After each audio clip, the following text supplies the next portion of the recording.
National curriculum for school education framework का निर्माण किया, यानी रिलीज किया।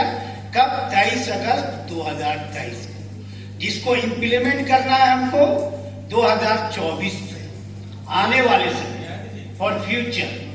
तो ये सारी जो पॉलिसी बनी, इस पॉलिसी में एनईपी की अपनी भूमिका उसी के रिकमेंडेशन के आधार पर ये बनी है। अब ये बड़ा मार्केबल बात है, ध्यान देंगे कि इन्होंने एजुकेशन को 2 ग्रुप में बांटा। कितने ग्रुप में बांटा? 2 ग्रुप।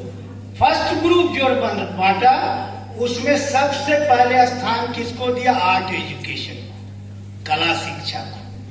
दूसरा स्थान किसको दिया? फिजिकल एजुकेशन को, शारीरिक शिक्षा को। और तीसरा स्थान किसको दिया? Vocational education. यानी ग्रुप 1 में आर्ट एजुकेशन, फिजिकल एजुकेशन और थर्ड हमारा वोकेशनल एजुकेशन होगा, जिसको आज हम दरकिनार किए हुए हैं। तो एनईपी 2020 ने सबसे पहले अपने एनसीएफ 2023 के रिकमेंडेशन में कस्तूरी रंगन साहब ने ये रिपोर्ट में दिया, जिसको रिलीज किया जा चुका है। तो अब आर्ट एजुकेशन, फिजिकल एजुकेशन और वोकेशनल एजुकेशन, अगर ये हम प्राप्त नहीं करेंगे तो आगे रोजगार भी नहीं ले पाएंगे। तो उद्देश्य हमारा रोजगार भी लेना है, समाज का भी निर्माण करना है, साथ में रोजगार भी लेना। अब दूसरा ग्रुप जो उन्होंने बनाया, जो अभी प्रचलित रूप में आपके सामने विश्वविद्यालय में है, सभी विश्वविद्यालयों में, इनोवा भावे में जाए, जमशेदपुर जाए, कोल्हान जाए, कहीं भी जाए, तो क्या है? पहला फैकल्टी है सोशल साइंस का, दूसरा फैकल्टी है ह्यूमैनिटीज का, तीसरी फैकल्टी है साइंस की, चौथी कॉमर्स की।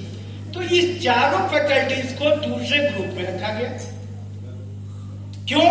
पहले ग्रुप में आपको स्थान दिया गया, जिसमें मेरा बीएड, एमएड, डीएलएड का पार्ट होगा, वोकेशनल एजुकेशन, प्रोफेशनल एजुकेशन से हम लोग जुड़ेंगे, आर्ट से जुड़ेंगे, फिजिकल से जुड़ेंगे, उसको पहले ग्रुप में रखा गया। तो ये हम देखेंगे कि इसका इंपॉर्टेंस कितना तेजी से बढ़ रहा है। आने वाले जनरेशन के लिए ये बहुत ही कारगर रहेगा।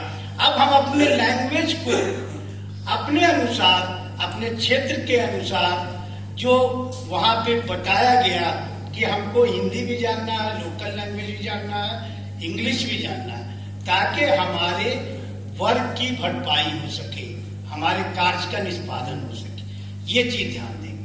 अब देखेंगे भारत सरकार ने आजादी के बाद से, फॉर योर इंफॉर्मेशन, सबसे पहले एनईपी का पहला एनईपी कब दिया? 1968 में।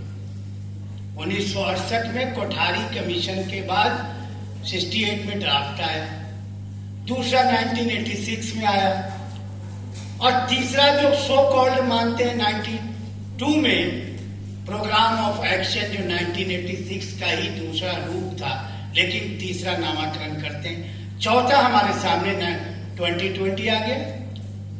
तो इस तरह से आपके सामने एनईपी की पॉलिसी आई, उसी के आधार पर धीरे धीरे नेशनल करिकुलम फ्रेमवर्क बना। तो सबसे पहले एनसीएफ पहला